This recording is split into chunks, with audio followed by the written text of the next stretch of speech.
The Pixel 10 series has finally arrived, and let me tell you, this launch isn't just about shiny new phones, it's about one decision from Google that could change the way people look at the entire Pixel brand. And once you hear it, you'll probably start asking the same question I did: are these phones really living up to that Pro name, or is Google playing it a little too safe? Welcome back, viewers. Sam here. If you love catching the smartest tech updates before anyone else, don't forget to like this video, share it with your friends, and hit that subscribe button so you don't miss the next deep dive. All right, let's break it down. Google's new lineup includes the Pixel 10, the Pixel 10 Pro, the Pixel 10 Pro XL, and the big one, the Pixel 10 Pro Fold. Prices range from $799 all the way to $1,799. So yeah, these aren't cheap phones, especially the Pro models. But here's where things get interesting. No matter which one you pick, you're getting the same exact chip, the Tensor G5. Now, that might sound great at first. Consistency across the lineup, no one feels left out, all phones getting the best chip.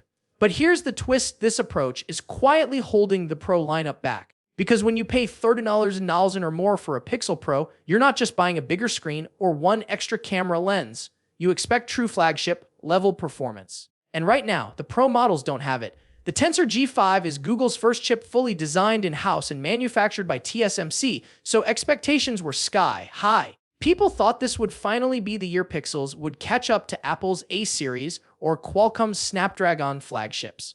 But early benchmarks tell a very different story. On Antutu, the Tensor G5 scores around 1.1 million points. Respectable, but here's the problem: the Galaxy S25 Ultra with Snapdragon 8 Elite doubles that over 2.1 million. That's not just a small gap, it's a canyon. And when you're paying others $200 for a Pro XL or was $800 for a Fold, that matters. Think about Apple's strategy. The regular iPhone 16 gets the A18 chip. The iPhone 16 Pro, it gets the A18 Pro. You spend more, you get more. It feels fair, it feels special. With Google, the Pro XL, and the Fold are basically sprinting with the same legs as the base $799 Pixel 10. It's like buying VIP tickets to a concert only to find out you're sitting in the same section as the general audience. But performance isn't the whole story, and Google knows that. Their vision for the Pixel is all about AI photography and those Pixel-exclusive touches that feel a little bit magical. And to be fair, this year's lineup packs plenty of that magic. Let's start with Camera Coach. Imagine you're about to take a photo.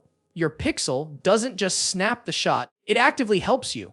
It suggests better framing, angles, even facial expressions, almost like having a mini photographer whispering tips over your shoulder. Sometimes it even generates alternate poses to inspire you, which is both creepy and impressive. Personally, I don't see myself using it every day, but for parents, casual users, or anyone who struggles with Instagram-worthy shots, this is genius. Then there's Magic Q. You'll know it's working when colorful outlines appear around text or objects on your screen. Let's say a friend texts you, "When are you landing?" Instead of digging through your email for flight details, your phone already knows and surfaces the info with one tap to share. It's proactive, not reactive, like your phone finally got smart enough to help with real-life hassles, not just app management. The Pixel 10 Pro lineup also introduces Pro Zoom. Remember how older Pixels had super res zoom that stitched together multiple shots? Well, this takes it further. With AI, you can zoom all the way to 100x on the Pro and Pro XL. And unlike some rivals, the results don't scream AI mush. The details actually hold up, and if you don't trust AI, you can keep the unprocessed version too. That flexibility is huge, but here's where the cracks start to show. Voice Translate, one of Google's big bragging points, is supposed to let you have a live phone conversation in another language with real-time translation. Sounds incredible, right? But in my tests, it failed 4 out of 5 times. Mistranslations ruined conversations, even with someone bilingual helping out. Imagine using this in a serious situation with someone who only speaks the other language. It would be chaos. And while Google promises updates, the fact they let reviewers test such a buggy feature before launch says a lot. Now let's talk hardware. On the outside, the Pixel 10 family doesn't look radically different from the Pixel 9. The iconic camera bar is still here. The colors got a refresh, with ultramarine blue standing out, though some say it looks suspiciously like an iPhone shade. The bezels on the Pro Fold are thinner, and the cover display is wider, making it more practical to use closed. And here's a huge win: the Pixel 10 Pro Fold is the first foldable in the US with full IP68 dust and water resistance. That's a milestone because foldables have always been fragile. Google went for durability over thinness, and honestly, that's the smarter move.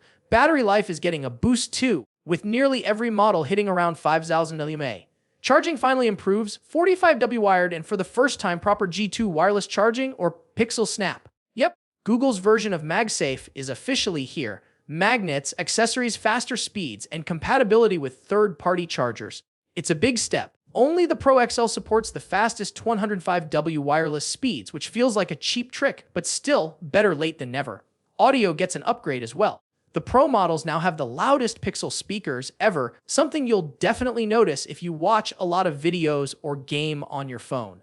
And speaking of gaming, while the GPU inside the Tensor G5 is improved, it's still not on Snapdragon or Apple levels. You'll get smoother performance than older Pixels, but if you're hoping to replace your handheld console, don't hold your breath. Now let's hit the cameras, because this is where Google always tries to shine. The base Pixel 10 finally gets a 5x telephoto zoom lens, a feature that used to be Pro exclusive.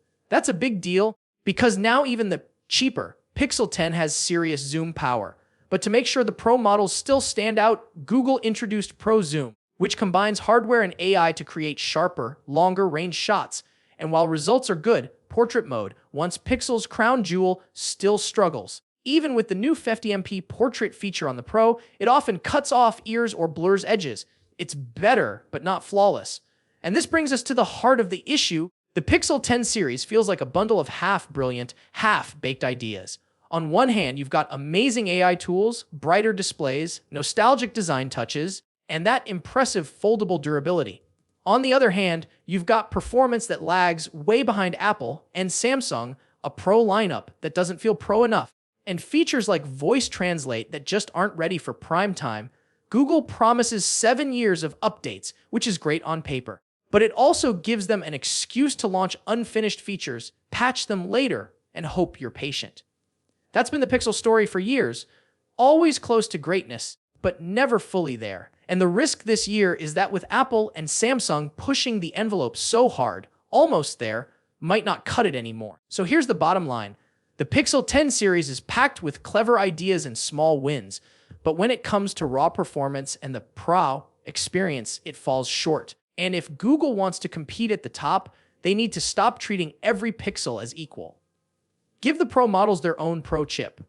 Let them lead instead of holding them back. Because right now, no matter how magical the AI is, you can't shake the feeling that the Pixel 10 Pro is just a regular Pixel in fancier clothes. Now I want to hear from you.